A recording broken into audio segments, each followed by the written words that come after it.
And what's needed is that bit by bit we can become aware of what we're afraid of so that we can be afraid in peace. That's it. That's what we're looking for. To be afraid in peace.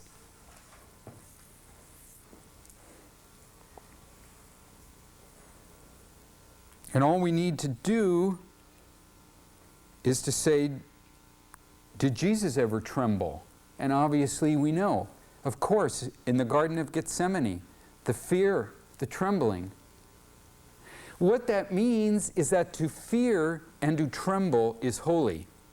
The question is, are you holy? Can you tremble? Jesus trembled in fear. That's what holiness means. Can you do that? I'm not asking, although seraphic prayer, I wish I had it.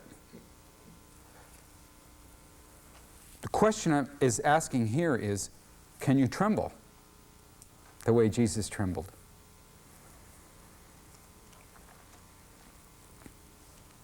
And as we go over our experiences of fear, God comforts us with God's own strength. A God who was afraid and nudges us like a shepherd, nudging the sheep into and through our fear to safety.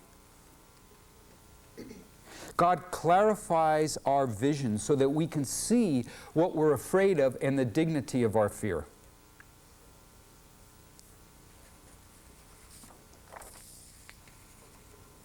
Experiences of sorrow.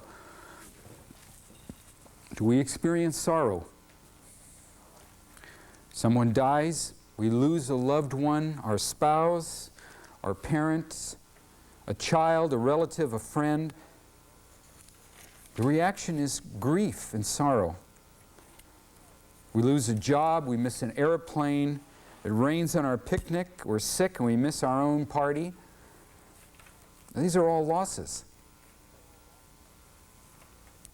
And sorrow is a deep emotional reaction to a real or a perceived loss.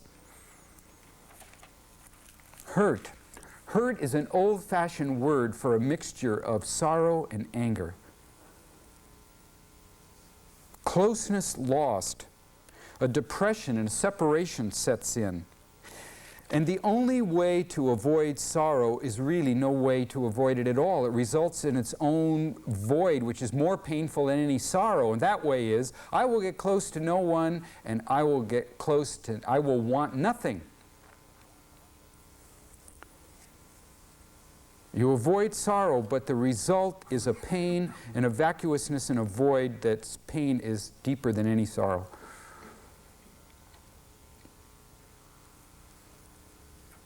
And we look at Jesus. Was Jesus ever sorrowful? As he weeps over Jerusalem. Jerusalem, Jerusalem, how often I wanted to gather you as a mother hen gathers her chicks, and you would not. And he falls out right there in public.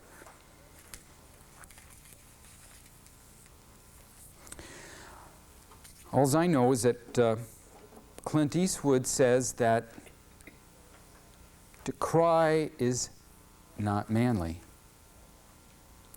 And Dianne Feinstein, the mayor of San Francisco, the morning she left office, had a news conference and said, my fellow women, I would like a can opener and gone right down the side of my new car. I come out and I look at that, I get angry.